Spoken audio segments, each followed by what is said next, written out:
Supreme court ने बगैर इजाजत फौजी अदालतों में मुल्जिमान का ट्रायल शुरू ना करने की हिदायत कर दी। हुक्म इम्तना की दरखास्त मुस्तरद। जेर हिरासत अफराद को बुनियादी हुकूक मिलने चाहिए।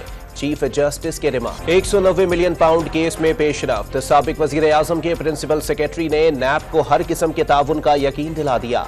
वफाकी काबीना से खुफिया तौर पर मंजूरी लिए जाने का दावा। ईस्ट रिकवरी यूनिट और शहजाद अकबर का किरदार कलीदी करार दे दिया।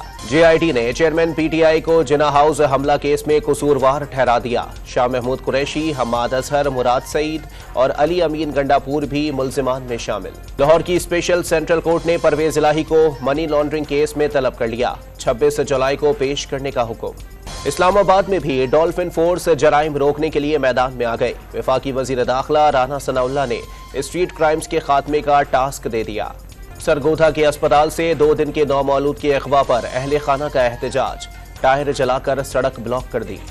पाकिस्तान स्टॉक मार्केट में जबरदस्त तेजी का रुझान। बेंचमार्क 15 माह बाद 46,000 पॉइंट्स की सतह अबूर कर गया। और कराची के मुख्तलिफ इलाकों में मौसम अबरालूद। Gulshan Maymar site, super highway, Sohrab Goth, Malir, Shah Latif town और अतराफ में हल्की बारिश।